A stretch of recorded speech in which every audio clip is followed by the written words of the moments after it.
ინდმეწარმე ნაზი ჯიჯეიშვილის ოჯახს ხვალ გამოსახლება ემუქრება საქმე ეხება მის ბიზნეს საქმიანობას 2008 წელს ჯიჯეიშვილის სახელზე ხე-ტყის საწარმო ირიცხებოდა, რომელსაც მისი მეუღლე ხელმძღვანელობდა. ერთი წლის შემდეგ ნაზი ჯიჯეიშვილი სისხლის სამართლის 200-ე მუხლით გაასამართლეს, რაც ხე-ტყის უკანონო რეალიზაციას ითვალისწინებს. ციხეში 2 წლიანი სასჯელი ნაზი ჯიჯეიშვილმა მოიხადა. საპროცესო გარიგების შემდეგ კი მან 10,000 ლარი გადაიხადა. ამის სანაცვლოდ სასამართლომ მას 12 წლიანი პირობითი სასჯელი მისცა. ნაზი ჯიჯეიშვილის მეუღლე ამ პერიოდში გარდაიცვალა. ოჯახს შემოსავლების სამსახური 30,000 ლარს საგადასახადო დავალიანებას ედავება. უფლებადამცველი თამაზ ბაკურიძე ითხოვს შინაგან საქმეთა სამინისტრომ და შემოსავლების სამსახურმა შეწყვიტონ გამოსახლების პროცესი, რომელიც ხვალ არის დაგეგმილი და ოჯახს სხვა თავშესაფარი არ გააჩნია.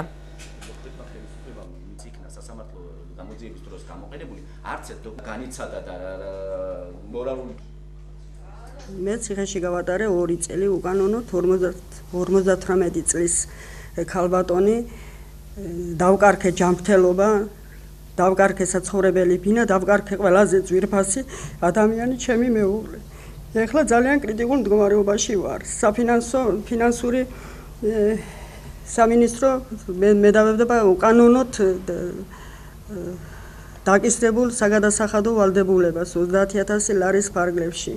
მე არავითარი სახსრები არ გამაჩნია. შემოსავლების სამსახურმა უნდა შეაჩეროს დაკისრებული 30,000 ლარი, უკანონოდ დაკისრებული 30,000 ლარის გადახდა, ხოლო შინაგან საქმეთა სამინისტროს აჭარის სამმართველოს ხელმძღვანელობას მივმართავთ, რომ ვინაიდან ეს საქმე თავიდან ბოლომდე იყო უკანონო, შეაჩეროს ქალბატონი ნაზი ჯიჯეიშვილის მეუღლის სახლიდან გამოსახლების პროცესი, რომელიც არის ხვალისთვის დაგეგმილი.